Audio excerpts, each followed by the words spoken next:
Hello, ഞങ്ങളിപ്പോൾ ശങ്കറിൻ്റെ അപ്പാർട്ട്മെൻറ്റിലാണ് കേട്ടോ. കേക്കെല്ലാം cut ചെയ്ത് പിന്നെ കുറച്ച് ടൂർ പ്രോഗ്രാം എല്ലാമാണ്. അപ്പോൾ ഓക്കെ. രാത്രി 1 മണിയോടുകൂടിയാണ് ഞങ്ങൾ ശങ്കറിൻ്റെ അപ്പാർട്ട്മെൻറ്റിൽ എത്തിയത്. അപ്പോൾ അവൻ്റെ കൂടെയുള്ള ഫ്രണ്ട് നാട്ടിൽ പോയിരിക്കണ കൊണ്ടിട്ട് അവൻ്റെ ബെഡ്റൂം ഞങ്ങളോട് യൂസ് ചെയ്യാൻ പറഞ്ഞു. അങ്ങനെ 2 ബെഡ്റൂം ഞങ്ങൾക്ക് കിട്ടി കേട്ടോ. അതുകൊണ്ടിട്ട് സുഖമായിട്ട് ഉറങ്ങാൻ പറ്റി. ഏകദേശം ഒരു 9 മണി വരെയെല്ലാം എല്ലാവരും ഉറങ്ങി. അതിനുശേഷം കുളിച്ച് കുക്ക് വന്നപ്പോഴാണ് ഞങ്ങൾ അറിയുന്നത്. പിന്നീട് കുളിച്ച് ഫ്രഷായി കേക്കെല്ലാം കട്ട് ചെയ്യുവാണ് കേട്ടോ.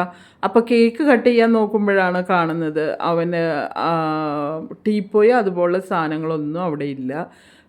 സെറ്റി ഉണ്ട്. അങ്ങനെ അത്യാവശ്യം വേണ്ടുന്ന കുറച്ച് സാധനങ്ങൾ മാത്രമേ ഈ കുട്ടികൾ വാങ്ങിയിട്ടുള്ളൂ.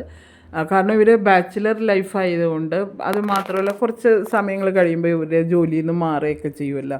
അതുകൊണ്ട് എല്ലാം ഒന്നിച്ച് വാങ്ങിയിട്ടുണ്ടെന്നുള്ള ഇതിൽ കുട്ടികൾ അത്യാവശ്യം വേണ്ടുന്ന കിച്ചൺ സാധനങ്ങളെല്ലാം മൊത്തം അവിടെയുണ്ട്.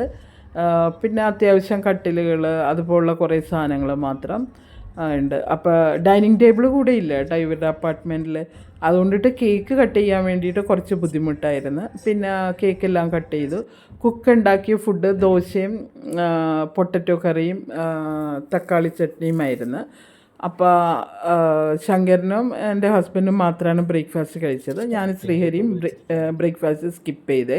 അതിനുശേഷം ഞങ്ങൾ കൂർഗിലേക്ക് യാത്ര തിരിച്ചു.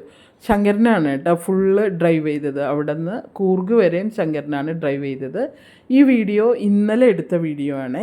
അപ്പോൾ കൂർഗിലെത്തിയിട്ട് ഇന്ന് ഇവിടെ നിയറസ്റ്റ് ആയിട്ടുള്ള പ്ലേസസ് എല്ലാം കാണുക എന്നുള്ളതാണ് ഞങ്ങളുടെ ലക്ഷ്യം. അതിനുശേഷം മടിക്കേരിയിൽ കുറേ വാട്ടർഫോളുകളുണ്ട്. അപ്പോൾ വേണമെന്നുണ്ടെങ്കിൽ മടിക്കേരിയിൽ കൂടി പോയിട്ട് അങ്ങനെയുള്ള കുറേ കാഴ്ചകളൂടെ കാണാമെന്നുള്ളതാണ് പ്ലാന്. ശരിക്കും നല്ലൊരു യാത്രയായിരുന്നു കൂർഗിലേക്ക്. അപ്പോൾ ഓക്കെ, നെക്സ്റ്റ് വീഡിയോയിൽ നമ്മൾ അടുത്ത ഇത് കാണാം. ഓക്കെ.